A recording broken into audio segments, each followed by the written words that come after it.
Are you a podcaster? Maybe you've got that big idea and you're looking for a network to join. The multi-award-winning Ozcast Network can get your content to eyes and ears all over the world. Join now for the first month free, and you could be featuring this sound at the beginning of your podcast. Ozcast. Simply head to ozcastnetwork.com for details. Back in September, Apple Slice introduced a new fan feedback format called VOX PIP. So now you're listening to a new edition of this mini-sode madness all about iPhone X. Now, you may be thinking, come on Simon and Nick, where is my goddamn episode 40? I had it marked in my calendar. Much to our disappointment, we were actually recording on Tuesday night, flowing well, bit of banter, audio back on point, and boom, 40 minutes in and a random error had missed most of Nick's audio. However, we will rebuild. Episode 40 is due early next week. Anyway, back to the iPhone X discussion. Old and new guests from around the tech space have swiftly provided their own nutshell review of the device, with the exception of one who drops hot fire on why he bought an 8 Plus instead. Damn, son.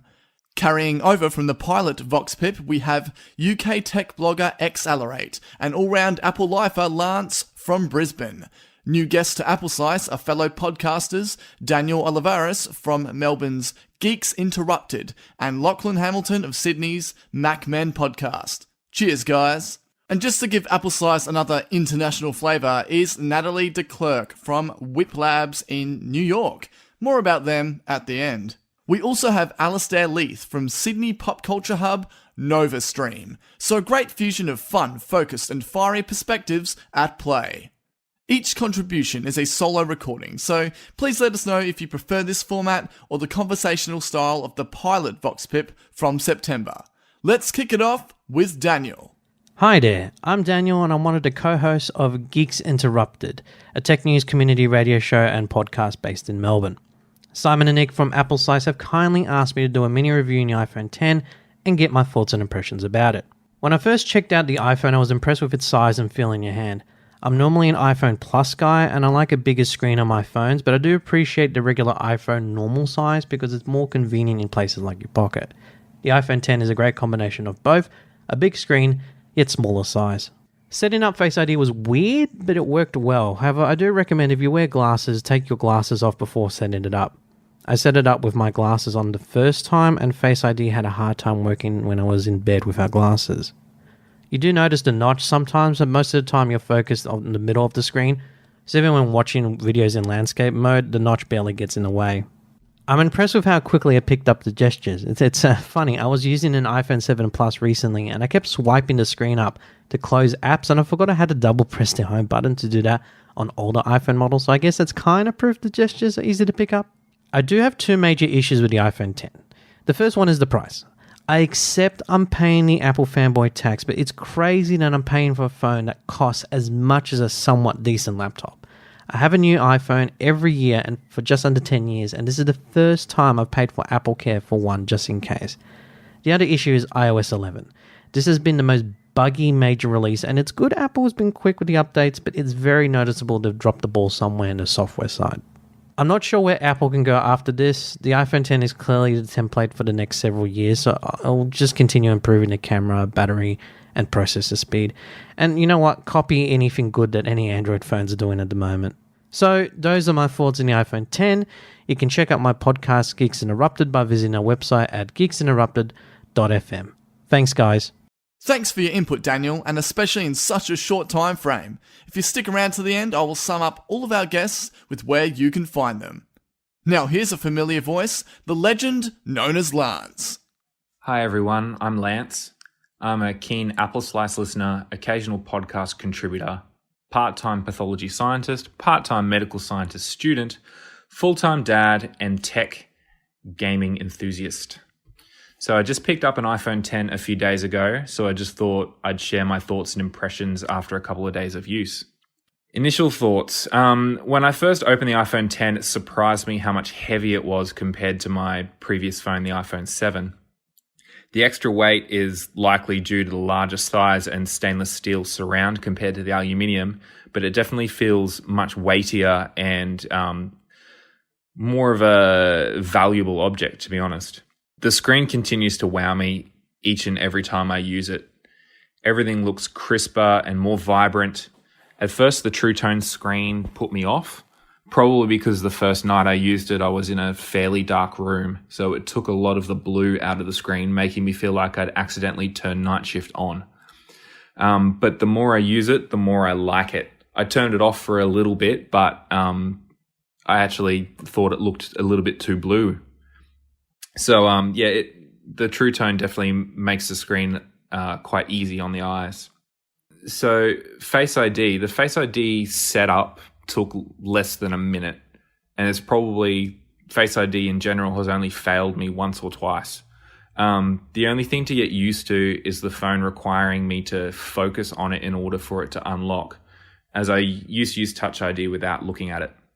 You can turn the need for requiring attention off, which I know Simon has done, but it makes it less secure. I'm persisting to see if I get used to it. Using Face ID to access passwords and log into apps is such a great feature. It works so seamlessly. When I first got it, the notch, the dreaded notch, was fairly obvious, but now I don't even notice it. I definitely prefer that it exists rather than a straight bar, as having the designated space for persistent information about Wi-Fi, your signal, battery, and the time is great and leaves more space for other things. And of course, the Face ID tech that causes the notch is one of the best features of the phone, so I wouldn't want to go without that either. The new gestures have quickly become second nature. I occasionally try to swipe up for the control center, which is now in the top right. And once I caught myself putting my thumb on the bottom of the phone for Touch ID. But the swipe up for the home screen is smooth and works every single time, so I haven't missed the home button at all. Standouts, pros and cons. Some negatives. Having to double tap the side button for Apple Pay seems a bit strange at first, because it used to work just by placing your thumb on the Touch ID and putting it near the reader. You didn't actually have to press any buttons at all. It's understandable that they've changed this though, as it could be accidentally placed near a reader while looking at it, and then you'd make a purchase that you actually didn't want to, or pay for someone else's stuff possibly. It'd be a rare occurrence, but it could happen. The iPhone X is the largest phone I've ever owned, which is taking some time to get used to. I like to rest the phone on top of my pinky in my right hand when I'm holding it, which makes it difficult to reach the back buttons in the top left corner. Pretty much every app, if you're going from one screen to the other and back to another one, especially Facebook and Instagram and things, the back button is in the top left-hand corner, which can be quite hard to reach. So I'm pretty keen for the next operating system to possibly move the back buttons to the bottom left, like Android phones seem to have. It's a dream, but I'm not sure if Apple will ever do it. Standout positives, well, the camera. Honestly, this camera is simply incredible. Portrait mode looks really, really good on both front and rear cameras. I took a quick photo of my 8-month-old daughter the other day. Went into edit, just added contour lighting, which is one of the new portrait lighting effects. And then I sent it to a bunch of friends. One comment from a friend who's actually an Android user said that it looks like a professional photo. So that was pretty cool, since it was the second photo I'd taken with the phone. The battery life is the best I've had in an iPhone 2, especially considering how much I've been using it. I mean, pretty much since I've gotten it, I've been glued to it, trying out all the things, taking all the photos, and just constantly looking at it. So yeah, I used to plug my iPhone 7 into the car on the way to work and on the way home while I was using navigation and listening to podcasts, but I haven't used the cable on purpose just to test the battery. But still using all the same things, podcast, music, and navigation for traffic alerts and things on the way to and from work. And so far, I've only hit the 20% mark just before bed, which is a lot better than I was previously getting. I would die by 4 o'clock in the afternoon if I didn't plug it in for that trip to and from work. So I'm definitely looking forward to picking up a wireless charger that I'll use at my desk at work, and then I'll probably never run out of battery again. So where could Apple go from here with the iPhone? Well, for Apple, I can see a future where pretty much all but the bottom tier phone would have Face ID and no home button. I think the cheapest phone will keep the home button and Touch ID and keep the Face ID for higher. That way, for all of the people who want a physical button, there still is an option. I think the Face ID tech will only get better from here in the subsequent phones, making it faster, more secure, and giving the portrait lighting and other features, making them more powerful. I'm pretty sure the iPad and especially the Mac and the MacBook lineups will get Face ID in the near future, possibly next year. The tech is good enough, and I think it'd be perfect to unlock Macs and iPads, especially considering both have bigger bezels than what the phone has. It would be nice to see OLED screens move over to those lines also, although the cost effectiveness might prevent that from happening since OLED screens are quite expensive.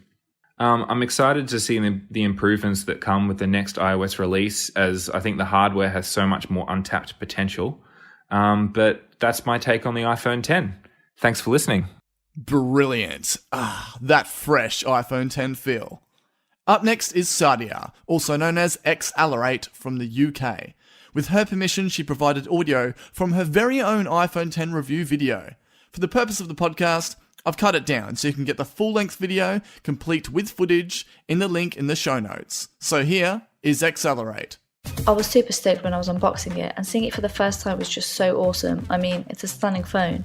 Apple are always on point when it comes to design, and even though it looks like previous iPhones for the most part, it's much better. The X has sleek stainless steel sides and is made up of glass on the front and the back, which looks really good. I love the look and feel of it. It feels much more durable than any other iPhone.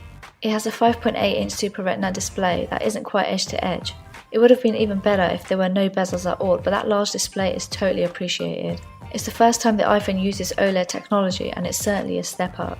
It makes doing anything on the iPhone X a great experience, whether it's sending a text message, browsing the web, or watching a video. Although you'll notice the controversial notch at the top, and unfortunately not all apps are optimised for it yet, but give it a bit of time and majority of the popular apps will have catered for the notch design. I thought I'd hate it, but having the phone in front of me now, it's really not that bad. The other major change is the removal of the home button, which means there's no Touch ID. Instead we have the all new Face ID, which is seriously awesome. It has worked perfect in the week that I've had it, and I've had no occurrences where it hasn't worked. See how quick the padlock unlocks just by looking at the phone. And in the dark it works really well too. I'm very impressed with how quick it is, which makes me not miss Touch ID in the slightest. When it's on the desk, you do have to lean slightly forward for it to detect your face, but that's hardly a big deal. Rest in peace, home button. The 12 megapixels wide angle and telephoto cameras produce some great shots. You get great details and colours are sharp and realistic, not oversaturated. The cameras do a good job in low light too, which every smartphone camera needs the ability to do.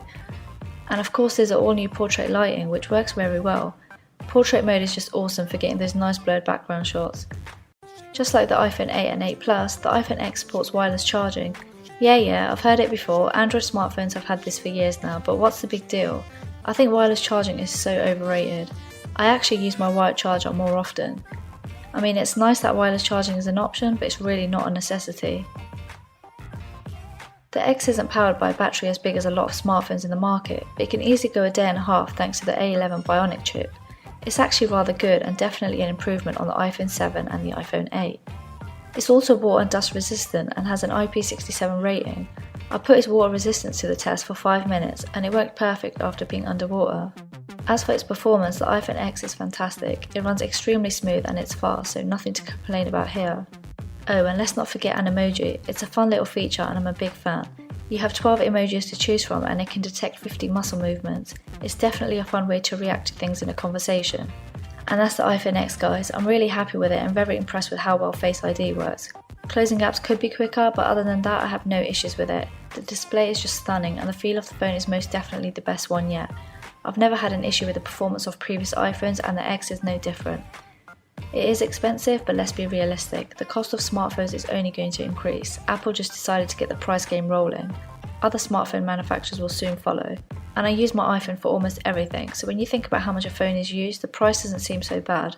That's my take on it anyway. Okay, for those who have just gone down the iPhone 8 pathway or find it hard to justify the expense of the 10, Novastream's Alasdair may be a cup of tea. So brace yourself. Hey, it's Alasdair here from Novastream. I got the oddest, randomest Facebook message from a Simon from the Apple Slice podcast asking me if I had an iPhone, if I was an Apple fan, and if I had the X. Now, I know a lot of people calling it 10, but I'm calling it the X because it's expensive. Ha, zing. So I pondered the X, and my contract was up. I was due for a new phone, so I thought, you know what, maybe let's just go all out and get the X.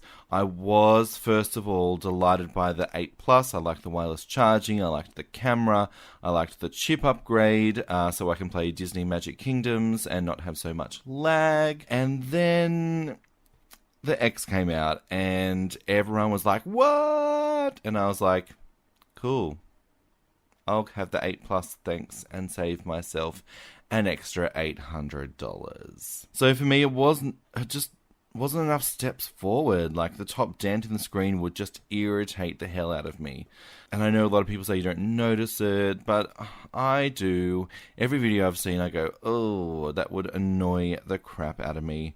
Face ID, not a huge fan of. I don't know why everyone's frothing, because Android have it for a very long time.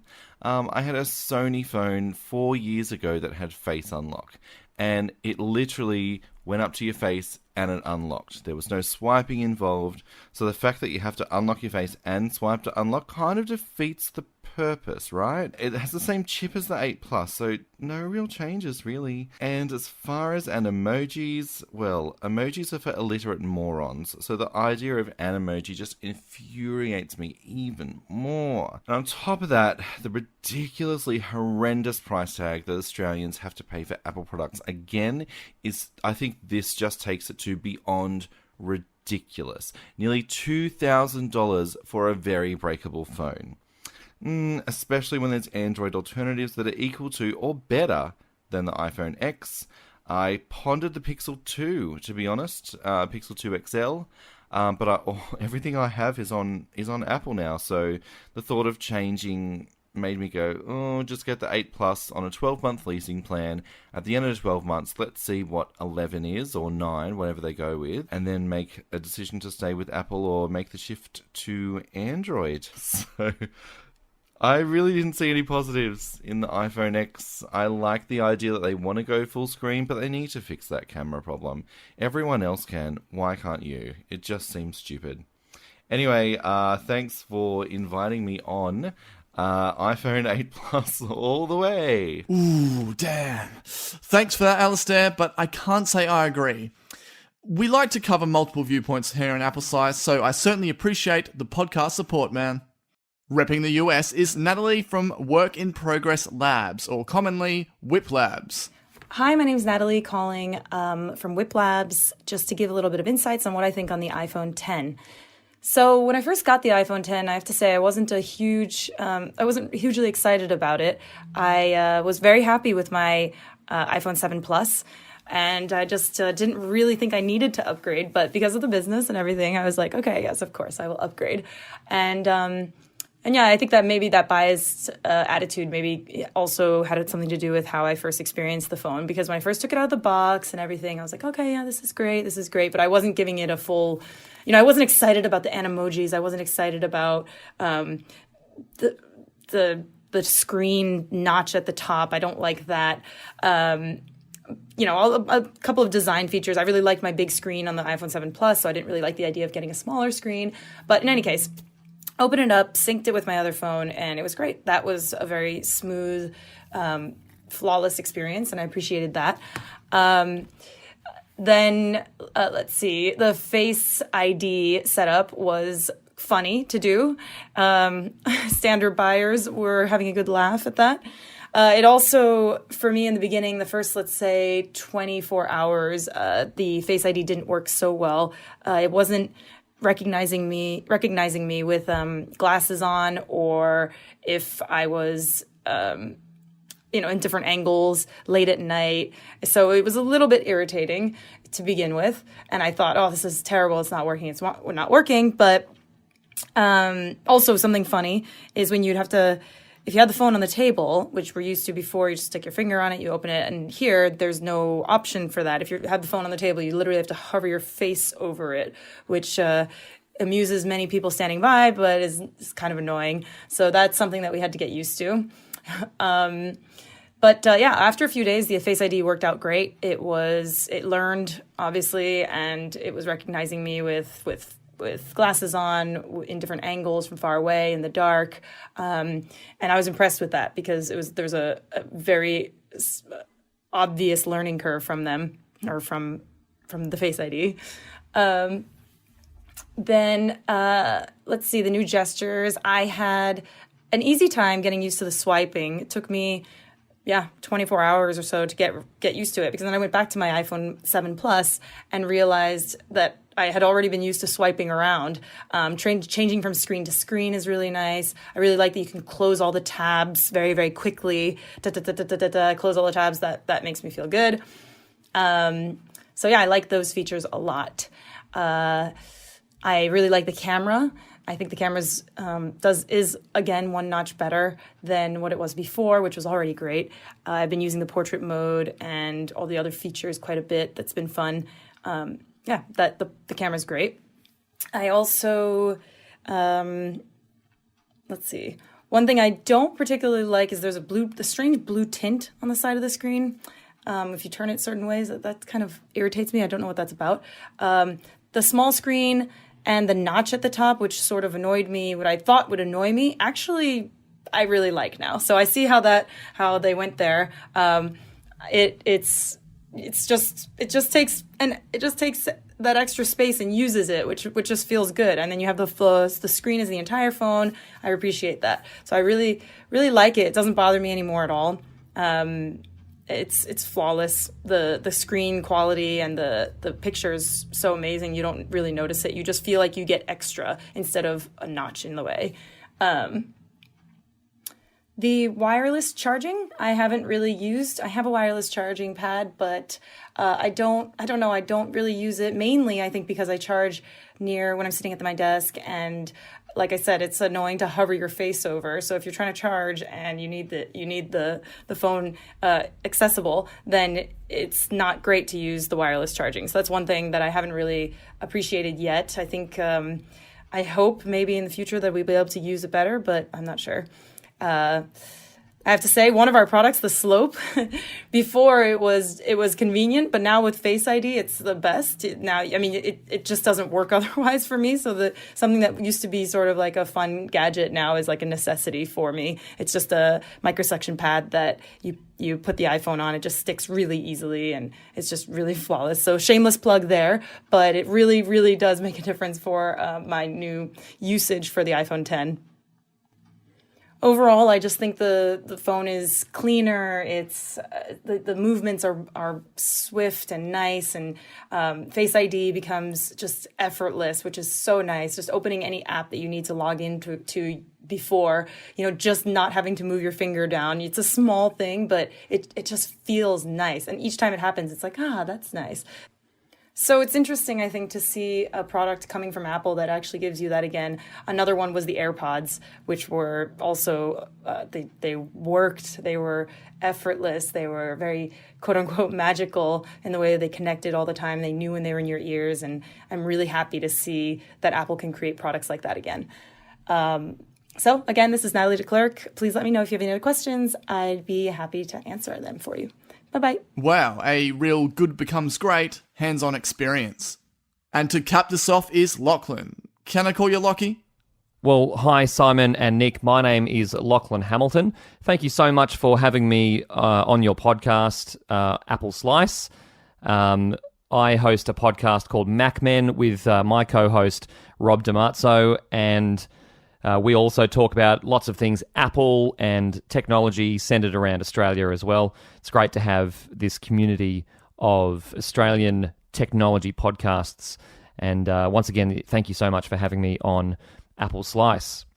I ordered my iPhone 10. I received it on launch day. So I've spent about a month with it at this stage, and I am really, really enjoying it. It's just, the screen is fantastic. And let's just talk about the screen really quickly, and that one thing that there was a lot of debate. It was very decisive, the notch. For me, it's not a big deal. And to be honest, it was never really a big deal. But, even in watching videos and things, it's fine. And videos is really the only time you notice it's there. So for me, not a big deal at all. The quality of the screen's fantastic. I love the True Tone display. I've got a 12.9-inch iPad Pro, the first one that got released, and so I've just missed out on the True Tone display on the iPad front. So this is my first time with the True Tone display, and I love it. Really, really fantastic, and it makes it just so much easier on the eyes. The screen is not obtrusive, and when you go back to an old screen that doesn't have True Tone display, it's immediately obvious. I immediately put one of Apple's leather cases on this phone just because I like to protect my phones immediately. I would love to use them naked, so to speak, but I just don't trust myself. But I remember when I took this phone out of the box, I was just stunned. I was so happy and thrilled at the design, and I continue to be fair. Every time I look at it and I am just sort of holding in my hand, I just think, wow, this is such a beautiful design of a phone. The screen is a big part of that, but I was surprised at how much I liked the stainless steel edge, and I opted for the space gray version, and really loving that muted, darker color. I don't think the silver would have suited me quite as much.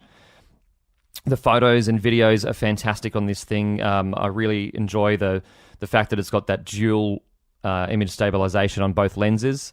I've taken some photos in low light, and they just pop that much better. To be honest, I haven't actually put the cameras through its paces yet.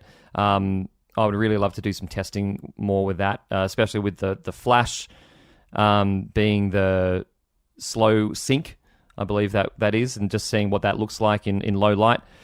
I'm not a big flash user anyway, but would be keen to check that out.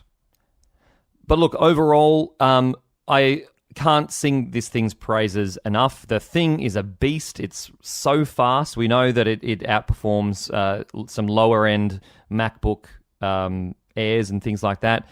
It just is so great. And the only criticism I have, really, or one of the only criticisms, is the phone does feel a little bit small at times. We know, obviously, I was coming from a 7 Plus, and I understand that the phone itself is smaller, but the screen is bigger. But occasionally it does feel like that smaller iPhone 8 or iPhone 7 or just, a non-plus size phone with the usable space that we have available. And it's particularly noticeable in videos. If you want to watch a video in its proper format and not cut anything off, it will look much smaller, I believe. But it's fine. It's the only thing. And actually, I think that Apple will probably release a plus size version of this later on. But once again, thank you so much to Nick and Simon for having me on the show. You've got a great podcast over there at Apple Slice, and if anyone's interested, I'd love for them to check out some MacMen podcasts as well. So thanks, Nick and Simon, once again, and that's bye from me. And there you have it. If you're waiting or already own the specky iPhone 10, we want you to know that you're a legend. Photos, videos, your feedback is super welcome. Visit appleslice.com.au to contact us, and we are also active on Facebook, Twitter, and Insta. It's social, it's media. In case you missed it, #ICYMI, you can find our guests in their own ventures with Daniel Olivares from Geeks Interrupted. He joins Phil Edwards and Andy Bloom each week with their 2-hour radio show / podcast covering Apple and other tech news down in Box Hill, Victoria. All the episodes and info at geeksinterrupted.fm. Lance Ostenbrock, of course, has appeared twice on Apple Slice before and several times on the often mentioned Review Culture podcast. I recently dropped a quick Justice League recap to Buddy from Review Culture, so search them in your player of choice for hilarious and detailed round-the-table discussion of movies, music, TV and video games. Top stuff. Speaking of games, you can locate Lance in the PlayStation world with his ID, Box of Pencils 87. Buddy and Lance are big supporters of our show and I can't thank them enough. If you love tech talk in video form, be sure to head to Xalirate.com. That's Xalirate.com. Sadia covers Apple and other brand new devices, which begs the question, how does she afford it all? Always active on Instagram especially, you can find Xalirate at play right there. I originally found out about Alasdair and Novastream Network via Review Culture's Buddy Watson. If you want Aussie pop culture and entertainment coverage, particularly well-written and honest reviews, head to novastreamnetwork.com. That's Nova streamnetwork.com. A must for DC and Marvel fans especially. Wiplabs, also known as Work in Progress Labs, are an amazing online store based in New York that offer innovative crowd-funded tech products in one space. I came across them via Instagram and Nathalie was more than happy to give her review at the drop of a hat. See what they have to offer at wiplabs.com. That's WIPLABS.com. Plus, get amazing product imagery at Wiplabs on Instagram. Last up, we had Lachlan from MacMen podcast. Part of the Talk Locker network, he joins Rob DiMarzio each week to talk Apple, Google, Microsoft, and other events in the tech space. So make your commute a tech trip and search MacMen podcast in your player. Big thanks to all the guests, and I hope you enjoyed this second installment of VOX PIP by Apple Slice Podcast. Stay tuned for episode 40 with myself and Nick next week.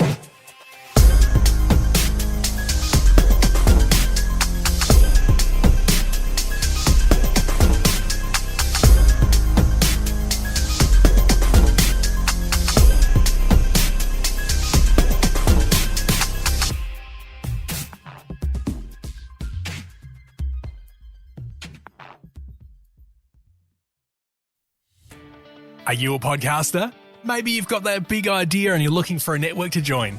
The multi-award-winning Ozcast network can get your content to eyes and ears all over the world. Join now for the first month free, and you could be featuring this sound at the beginning of your podcast. Ozcast. Simply head to ozcastnetwork.com for details.